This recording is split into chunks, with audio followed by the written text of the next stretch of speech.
안녕하세요. 저희는 성균관대학교 공식 홍보대사 알림이 27기 현재 디자인학과에 재학 중인 20학번 김지민. 저는 현재 연기예술학과에 재학 중인 20학번 임태희라고 합니다. 이 알림이 저희 공통점이 뭐죠? 저희는 바로 실기 전형으로 합격한 수성관 지방령이죠. 본격적인 입시 설명에 앞서서 간단하게 입시 요강에 대해서 설명해 드릴게요. 먼저 디자인학과의 경우 서피스 디자인학과, 시각 디자인학과를 각각 19명씩 선발하게 되는데요. 두 학과 모두 정시로만 모집을 하고 있고요. 또 정시에서는 국어 50%, 탐구 영역 50%를 반영하고 있습니다. 특히 탐구 영역의 경우 평균을 내어서 산출을 하고 영어와 한국사의 경우에는 가산점으로만 적용하기 때문에 이 점 유의하셔서 준비하셨으면 좋겠습니다. 그리고 수능과 실기 모두 비율이 비슷하게 들어가기 때문에 두 개 모두 우수한 성적을 받는 것이 중요합니다. 연기예술학과의 경우 수시 모집으로만 선발하며 시험 절차가 1, 2차로 나뉘어지는데요. 1차는 실기 100%로 성적이 반영되지 않고 오로지 실기로만 평가하는 단계입니다. 2차의 경우 1차 합격생에 한해 학생부 40%, 면접과 실기 60%가 반영되며 2차에서 합격을 하게 되면 자랑스러운 성균관대학교의 유생이 될 수 있습니다. 현재는 코로나19로 인하여 1차를 영상으로만 평가하고 있으며 연기 전공은 20명, 연출 전공은 9명을 선발하고 있습니다. 2차 때 성적이 40%가 반영되기는 하지만 실기를 무척이나 잘 봤음에도 불구하고 성적 때문에 떨어지는 경우는 거의 없다고 보시면 될 것 같아요. 실제로 현재 재학생들도 성적이 굉장히 다양한 편입니다. 디자인학과의 경우 수능 60%를 반영하기 때문에 상대적으로 수능이 중요하다고 할 수 있어요. 다만 국어와 탐구를 가장 많이 반영하기 때문에 국어와 탐구의 점수를 높게 받는 것이 중요할 것 같습니다. 너무 늦지만 않으면 입시 기간은 크게 상관이 없을 것 같다고 말씀을 드리고 싶어요. 저 같은 경우에도 고3 4월 달에 본격적으로 시작을 했고 사람마다 갖고 있는 것도 다르고 성장하는 속도도 다르기 때문에 꼭 이때 시작해야 한다라는 건 없는 것 같습니다. 디자인학과도 꼭 실기를 오래 한다고 해서 합격이 보장된다라고 할 수는 없는데요. 정시특강 기간에 얼마나 준비를 확실하게 할 수 있는가 혹은 각각의 대학 전형에 맞춰서 실기 스타일을 바꿔냈는가가 가장 중요할 것 같습니다. 현역과 N수의 비율은 1대2 정도가 되는 것 같은데요. 성대는 다른 학교들보다 현역의 비율이 높음에도 불구하고 재수생의 비율도 많다는 것을 알려드리고 싶습니다. 디자인학과 시각디자인 전공의 경우 5손가락 안에 들 정도로 현역이 적은데요. N수생의 비율이 상당히 높다고 할 수 있습니다. 최대한 그동안 자기가 노력했던 거를 믿으시고 스스로 마인드 컨트롤을 할 수 있었으면 좋겠어요. 그동안 쌓아왔던 것이 있으면 분명하게 보여줄 수 있는 것들이 있기 때문에 너무 걱정하지 않으셨으면 좋겠습니다. 그리고 실기장에서는 평가받는 자리라고 생각을 하지 마시고 인생에서 특별한 기회이자 특별한 경험이 될 수 있는 시간이잖아요. 최선을 다해야겠다고 생각을 하시면 분명히 최고의 역량을 발휘하실 수 있을 거라고 생각을 합니다. 저는 먼저 주제를 받자마자 그리려고 하지 말고 차분하게 생각을 해봤으면 좋겠어요. 아는 주제가 나오던 모르는 주제가 나오던 막상 시험장에 가면 긴장을 해서 너무 빠르게 그리려고 하는 경향이 있어요. 주제를 받으면 학원에서 평소에 어떻게 그렸는지 먼저 생각을 해보고 절대 처음 시도하는 거를 해보려고 하지 말고 원래 하던 대로만 하고 나왔으면 좋겠습니다. 대략적인 비율로 말씀드리면 공부 8, 실기 2 정도의 비율로 준비를 했던 것 같습니다. 대부분 상위권의 대학으로 갈수록 실기보다는 수능의 비중이 훨씬 높고 또 성적을 좋게 받을수록 합격할 수 있는 확률도 높아진다고 선생님들께서 말씀하셔서 수능 위주로 준비를 했던 게 더 큰 도움이 됐던 것 같습니다. 성대는 다른 학교들과 다르게 소묘에서 실물을 주기로 유명한데요. 사진으로 받았을 때는 명암이 뚜렷하고 또 외곽선이 뚜렷하기 때문에 그리는데 큰 문제가 없지만 막상 실물로 받으면 그 사물의 연출도 제가 직접 해야 되고 또 생각보다 빛이 세지 않으면 명암이 확실히 보이지 않을 때가 있어요. 평소에 실물들을 가지고 소묘 연습을 해보는 것이 중요할 것 같습니다. 그리고 주제를 가지고 표현을 해야 되는 물감 부분 파트에서는 학원에서 짜준 패턴 혹은 학원에서 알려준 주제부 표현하는 방법들을 평소에 많이 생각하고 또 그걸 이용해서 시험장에서 하시는 것이 중요할 것 같습니다. 저는 질의응답이 가장 중요하다고 생각을 하는데요. 물론 실력도 중요하겠지만 가장 중요한 거는 이 학생이 어떤 사람인지, 연기에 대해서 얼마나 열정을 가지고 있는지가 중요한 것 같아요. 질의응답 때 작품에 관한 질문이 나올 수도 있지만 분명히 학생에 관한 질문이 가장 많이 나올 텐데요. 그때 이런 답을 해야지 라고 꾸며내는 것보다는 입시 기간 내내 내가 어떤 사람인지, 어떤 강점을 갖고 있는지를 꾸준히 생각을 해가면서 본인의 주관을 확립해간다면 분명 실기장에서 진심으로 교수님과 대화를 하고 나오실 수 있을 거라고 생각합니다.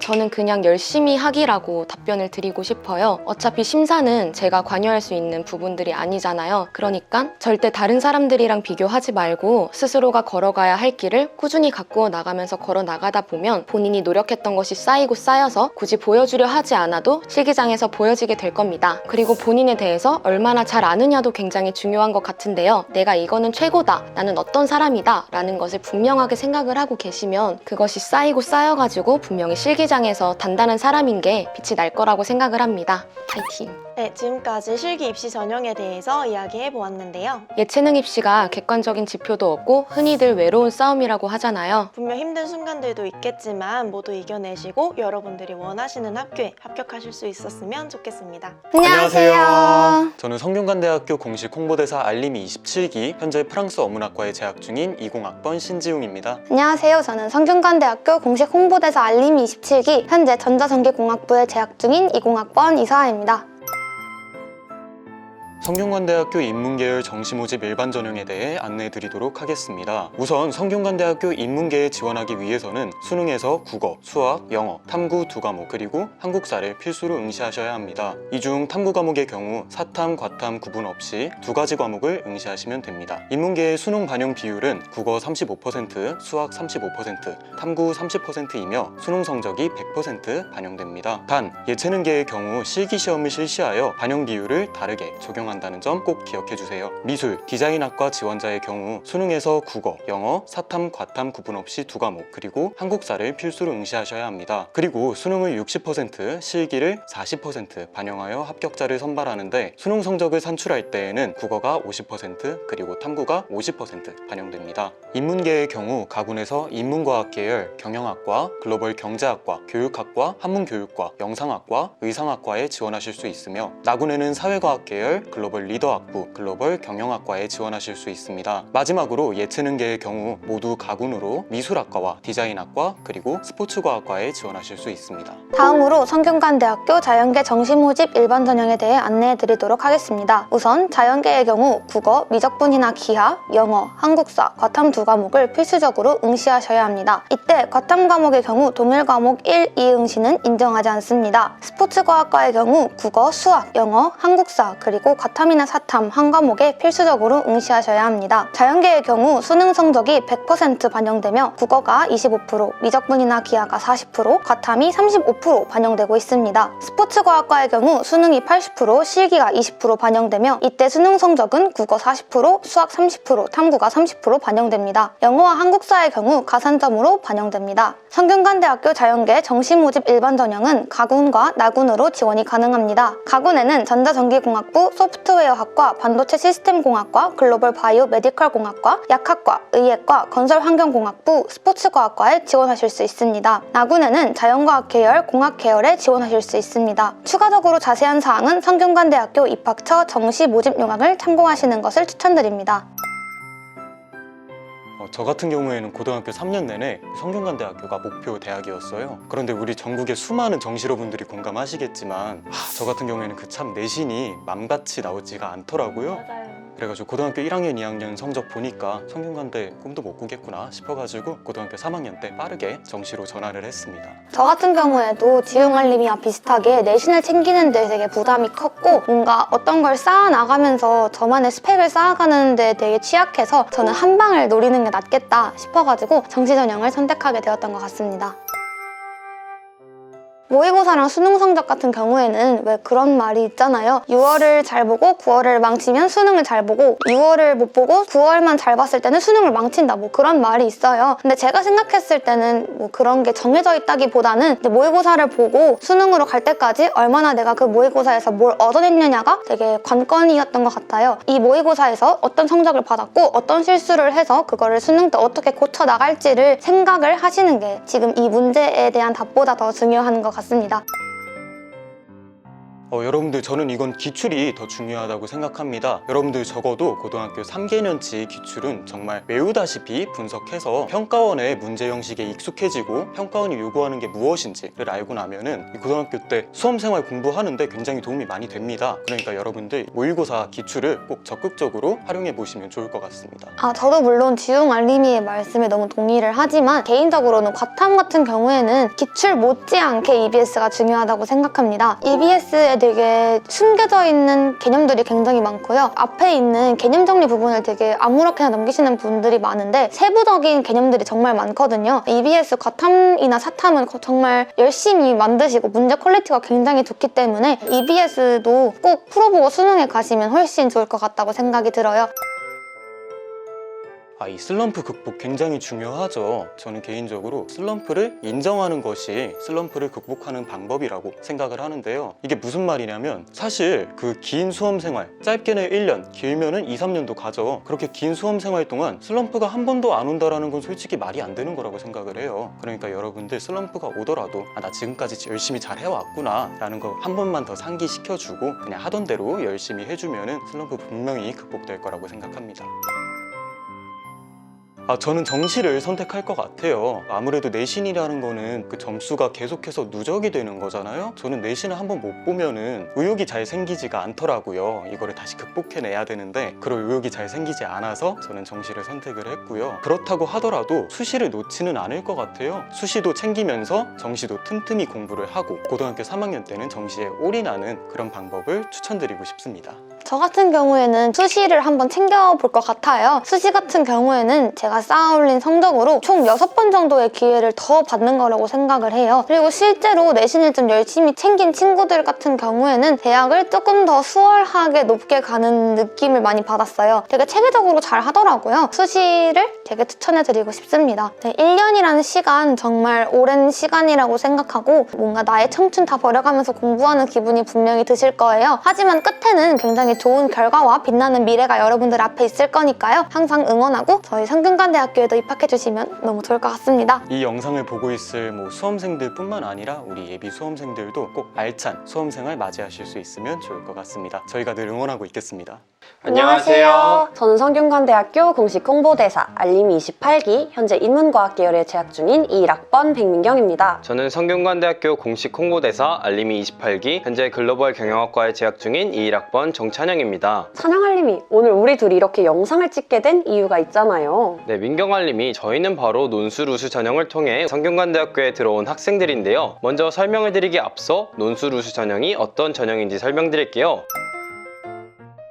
논술 전형은 바로 말 그대로 논술을 통해서 학생들을 선발하는 전형인데요. 2023학년도부터는 이 논술 전형이 논술 100%만을 평가하여 학생들을 선발하고 있습니다. 최저학력 기준의 경우 2023학년도부터는 인문계 학생이라면 인문과학 계열, 사회과학 계열, 경영학과, 자연계 학생이라면 공학 계열, 자연과학 계열, 건설환경공학부, 건축학, 그리고 전자전기공학부의 경우 국어, 수학, 영어, 탐구 한 과목 중 3과목 합 6등급 이내를 충족시키셔야 합니다. 이때 인문계 학생이라면 제2외국어나 한문 과목으로 탐구 과목을 대체할 수 있고요. 자연계 학생이라면 수학 선택 과목으로 꼭 미적분이나 기하를 선택하셔야 합니다. 인문계 글로벌 경영학과, 글로벌 경제학과, 글로벌 리더학과, 그리고 자연계 약학과, 그리고 반도체 시스템 공학과, 글로벌 바이오 메디컬 공학과, 그리고 소프트웨어 공학과의 경우 국어, 영어, 수학 총 3과목 등급 합 5등급 이내에 드셔야 합니다. 마찬가지로 자연계의 경우 미적분이나 기하를 선택하셔야 합니다. 또한 2023학년도부터는 의예과 논술 전형이 신설되었는데요. 의예과의 경우 국어, 영어, 수학, 그리고 탐구 2과목의 평균을 내어 이 4과목의 합 5등급 이내가 되면 됩니다. 이때 의예과의 경우에도 자연계니까 수학을 미적분이나 기하를 선택하셔야 합니다. 있습니다. 또한 이때 탐구 평균을 낼 때는 소수점을 절사하여 평가합니다. 이제 문제 유형에 대해서 설명을 드려볼게요. 인문계 문제 유형은 요약형과 비판적 평가형 설명형, 그리고 의견 제시형 총 3문항으로 100분간 시험을 보게 됩니다. 자연계의 경우 수학 2문제와 과학 1문제를 마찬가지로 100분간 시험을 보게 됩니다. 수학의 경우 기하가 출제 범위에 포함되고요. 과학의 경우 물리학 1, 화학 1, 생명과학 1에서 당일날 문제를 학생이 직접 선택하는 방식으로 시험을 치르고 있습니다. 저는 정시만 준비했었기 때문에 수시는 논술 전형만 지원할 수 있었습니다. 보통 정시파들은 6논술 하시는 거 아시죠? 이 시작은 미약하였으나 끝은 창대하리라, 이런 말 들어보셨죠? 저는 고등학교 초반 성적이 조금 미약해서 창대한 끝을 보기 위해서 논술에 지원하였고 정시 준비에 몰두했습니다.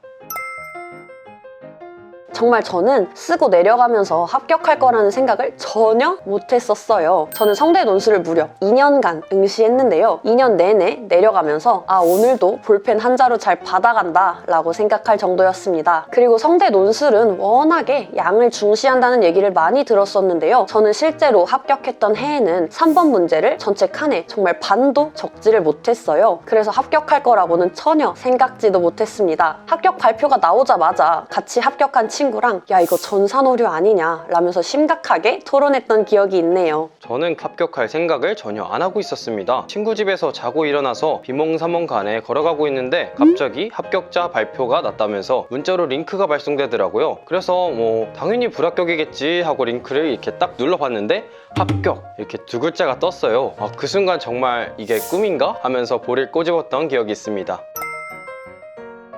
저는 학원을 다닐 필요가 없다고 생각합니다. 저 같은 경우는 학원을 다니면서 준비하기는 했는데요. 저는 굉장히 게으른 학생이었기 때문에 학원을 다니지 않았더라면 정시 공부를 한다고 논술 공부를 수능 다음 날로 미뤘을 것이 분명했기 때문이에요. 하지만 저와 달리 의지가 있는 학생들이라면 분명히 본인 혼자 집에서도 준비를 할 수 있을 것이라고 생각합니다. 저도 학원을 꼭 다녀야 되는 것은 아니라고 생각해요. 쑥스럽지만 제가 학원을 다니지 않고 합격한 산 증인입니다. 요즘엔 대학별로 기출문제도 인터넷, 입학처 등을 통해서 뽑을 수 있고 인터넷 강의에도 논술 전형에 대한 강의가 많이 마련되어 있기 때문에 여러분들의 글쓰기 능력은 혼자서도 향상시킬 수 있는 부분이라고 생각합니다.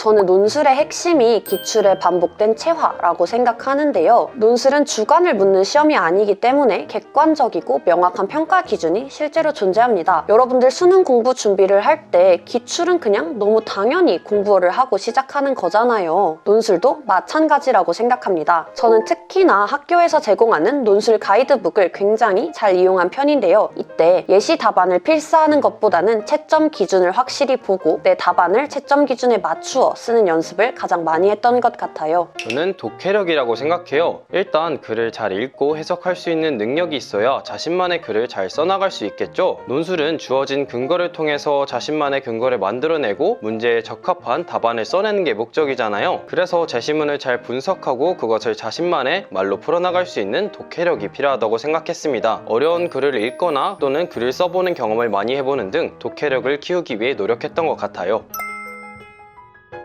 우리 대학의 경우 주로 생활과 윤리, 사회문화, 정치와 법 과목에서 자주 다루는 주제들을 논술의 제시문으로 많이 활용하고 있습니다. 그렇지만 저는 사회문화 과목을 공부한 적이 없고요. 기본 교육과정을 이수한 학생들이라면 막힘없이 풀 수 있는 수준의 제시문들만 출제하기 때문에 탐구 선택 과목의 편차는 정말로 없다고 말씀을 드리고 싶어요.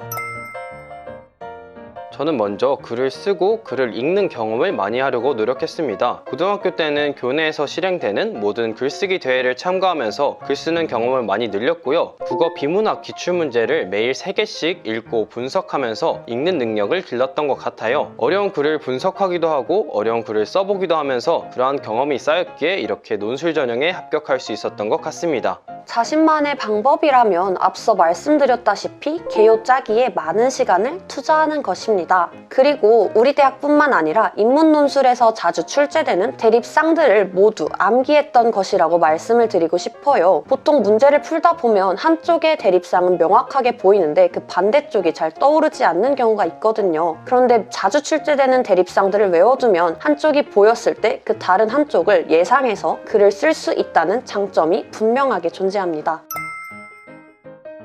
꼭 그런 것만은 아니라고 생각합니다. 분량을 다 채우지 못하더라도 자신만의 근거와 주장을 가지고 주어진 문제에서 요구하는 바를 잘 쓴다면 분량은 딱히 문제되지 않는다고 생각하는데요. 여러분들 공리주의 들어보셨죠? 공리주의자 밀이 양보다 질을 주장하잖아요. 저도 이 논술에서는 양보다 질이 더 중요하다고 생각합니다. 또 논술은 분량 꽉 채우기 시험이 아니라 얼마나 글을 잘 쓰는지 평가하는 거잖아요. 그러니까 여러분 양보단 질 꼭 기억해 주셨으면 좋겠어요. 저도 아니라고 생각합니다. 물론 시간이 남는다면 분량을 꽉 채워서 쓰는 게 덜 채워서 쓰는 것보다는 분명히 낫겠죠. 성대의 경우 원고지가 아니고 줄글로 된 시험지를 제공하고 분량 제한이 없는 학교로 굉장히 유명한데요. 그래서인지 분량을 꽉 채워서 써야 합격할 수 있다라는 속설이 가장 많은 학교이기도 한 것 같습니다. 물론 저는 이제 채점하는 교수님이 아니기 때문에 정확히는 모르겠지만 저 같은 경우는 실제로 3번 문제에 반절도 채우지 못한 상태로 답안지를 제출했습니다. 그럼에도 제가 이 자리에 있는 걸 보면 분량보다는 그 글 안에서 학생이 주장하는 바가 무엇인지가 훨씬 더 중요하겠죠.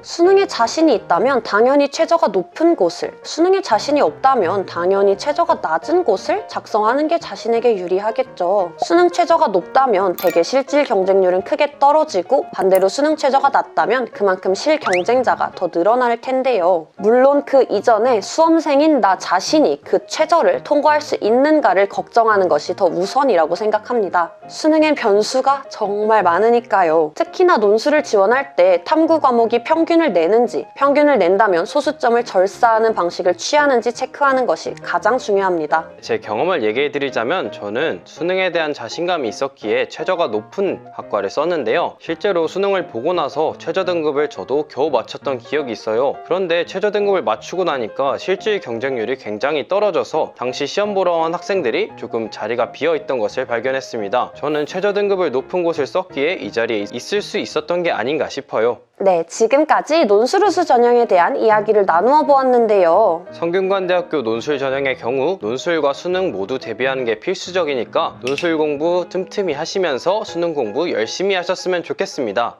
안녕하세요. 저는 성균관대학교 공식 홍보대사 알림이 27기, 현재 스포츠과학과에 재학 중인 20학번 이효원. 저는 성균관대학교 공식 홍보대사 알림이 27기, 현재 신소재공학부에 재학 중인 20학번 문준혁입니다. 저희는 오늘 여러분들께 성균관대학교 수시 모집 학생부 종합전형에 대한 유용한 정보를 드리고자 오늘 영상을 촬영하게 되었습니다. 입학 전형에 대해서 소개를 드리도록 하겠습니다. 학생부 종합전형은 수시 모집 인원의 60%를 선발하는 전형인 만큼 많은 학생들이 지원하는 전형입니다. 그중 일반 전형에는 계열 모집과 학과 모집이 있습니다. 서류 100%, 학생부와 자기소개서로만 평가가 되고요. 성균관대학교는 학업 역량 50%, 개인 역량 30%, 잠재 역량 20%를 통해서 학생들을 평가하고 있습니다. 네, 방금 준혁 알림이가 서류 100%로 모집한다고 말해줬는데요. 하지만 학과 모집 단위에 일부 학과인 의예과, 또 사범대학교의 4개 학과, 제가 속한 스포츠과학과의 경우 별도로 면접 시험을 실시하고 있습니다. 이 학과들의 경우 먼저 서류 100%로 선발하고요. 2단계에서는 1단계 성적 80%, 면접 성적 20%를 통해서 최종 인원을 선발하고 있습니다. 면접 기출문제의 경우 성균관대학교 입학처 홈페이지에 내년 초 공개될 2023학년도 학생부 종합전형 가이드북에서 확인하실 수 있습니다. 네, 이외의 지원 전략 및 자기소개서 작성법 등 자세한 안내와 관련된 사항은 저희 성균관대학교 입학처 홈페이지에 질문 남겨주시면 입학처 선생님께서 직접 답변 달아드릴 수 있을 것 같습니다.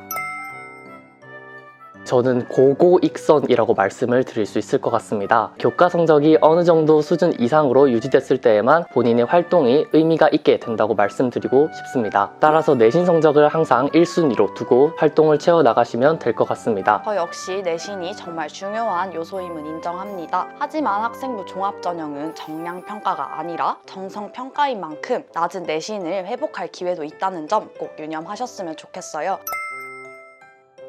네, 저는 무조건 챙겨야 한다고 생각합니다. 실제로 수능과 굉장히 가까운 시험인 만큼 수능 문제와 비슷하게 출제해 주실 확률이 높습니다. 따라서 준비 부담도 적고 수능을 대비할 수 있다는 느낌도 받으실 수 있을 것 같습니다. 또한 수시 반수는 자기소개서 수정 및 면접 준비만 짧게 하면 돼서 여러분들이 비교적으로 준비가 쉬울 것 같습니다.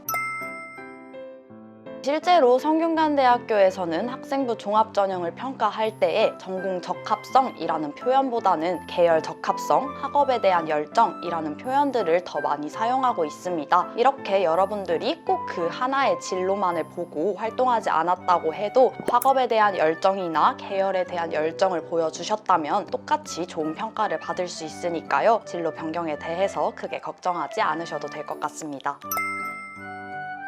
저는 자기소개서의 동아리 활동을 녹여내기 위해서는 진로 관련이 좋다고 생각합니다. 저는 실제로 진로 관련한 동아리와 그렇지 않은 동아리를 모두 함께 하였는데요. 실제로 자기소개서에 작성한 것은 진로와 관련된 동아리 활동 내용이었습니다. 저 같은 경우에는 생각이 조금 다른데요. 물론 진로와 관련된 동아리 활동을 하면 자기소개서나 면접에서 조금 더 전공과 관련한 할 말이 많아질 수 있습니다. 하지만 저는 그보다도 그 동아리 활동을 자기가 얼마나 주체적으로 또 열심히 활동했는지가 더 중요하다고 생각을 하기 때문에 꼭 진로 관련이 아니더라도 여러분들이 주체적으로 열심히 한 동아리가 있다면 그것을 녹여내셔도 좋을 것 같습니다.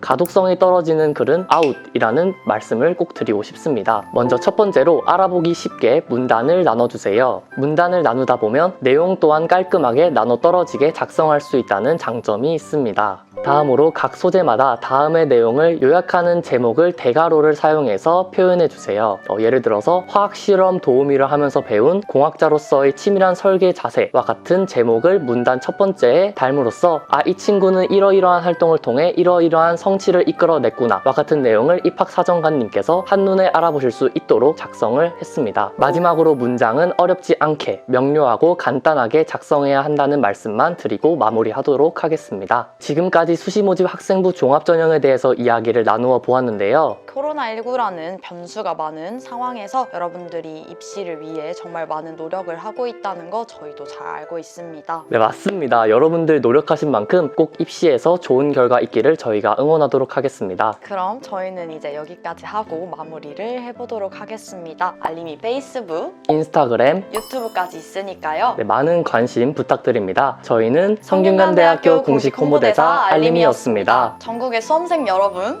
화이팅! 와!